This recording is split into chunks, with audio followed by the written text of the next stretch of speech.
So we have more than 2,500 kids in America who are separated from their families, no hearings from judiciary or oversight. We got thousands of people who've been slain in gun violence from Parkland to Las Vegas to San Bernardino County, no hearings on the universal background check favored by 97% of the people.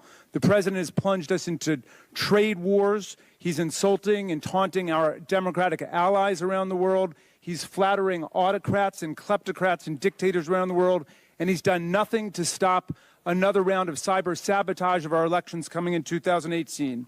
But our colleagues don't want to do any hearings on any of the chaos that's been set loose in the land. No, Mr. Strzok, the GOP wants to talk about your personal texts, 2 or 3 out of more than 50,000 that we've seen.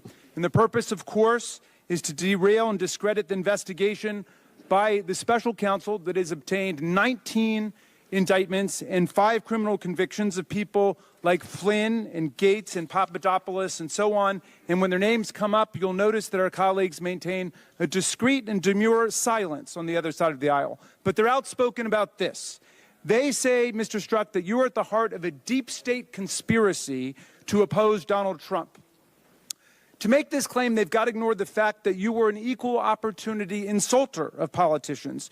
You had choice negative words for Democrats and independents, like Bernie Sanders, who you called an idiot, like Donald Trump, Hillary Clinton and Martin O'Malley, who you called a freak show. That's not very nice, but hey, there's a First Amendment here in America, and you can still insult government officials without being thrown into jail or held in contempt of Congress, at least by our side of the aisle. There are no kings here, and we have freedom of speech, the right that is cherished by the people and feared only by tyrants.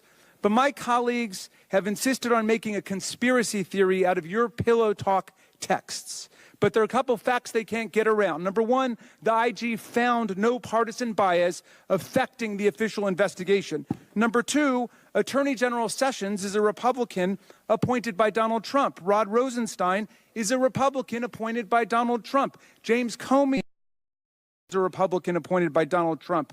FBI Director Wray is a Republican appointed by Donald Trump. And Robert Mueller is a lifelong Republican. So this would have to be a Republican conspiracy. So I'm looking for evidence of the Republican conspiracy, and all I could find were the kind of statements that you've been arraigned on today. So I want to ask you about those statements. In the spring of 2016, Senator Ted Cruz called Donald Trump a, quote, sniveling coward, a pathological liar, and a serial philanderer. Was this attack on Trump by Senator Ted Cruz a coordinated part of a deep state conspiracy that you organized?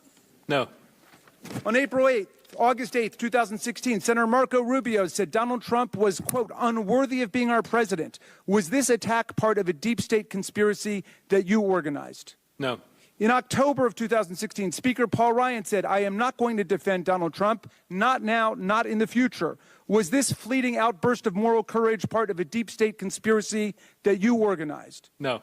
Former Secretary of State Rex Tillerson called Donald Trump a moron. Former EPA Administrator Scott Pruitt said he's an empty vessel when it comes to the Constitution. Steve Bannon said he's like an 11-year-old child. General H.R. McMaster referred to Donald Trump reportedly as a dope and an idiot with the intelligence of a kindergartner. Karl Rove called him a complete idiot. Representative Duncan Hunter said he's an a-hole, but he's our a-hole. And the director of the National Economic Council, Gary Cohn, reportedly sent out an email describing Trump as an idiot surrounded by clowns. Were all of these vituperative negative characterizations of Donald Trump part of a deep state GOP conspiracy engineered by you and your friends? No. Were any of these statements part of a conspiracy you organized? No.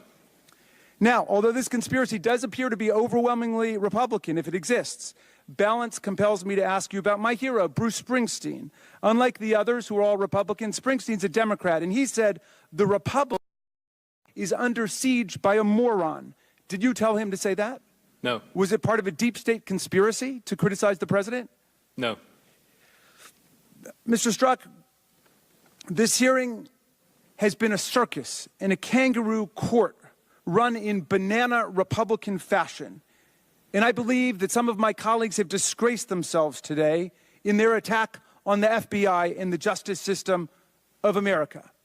How can we recover from the hole that has been dug here today?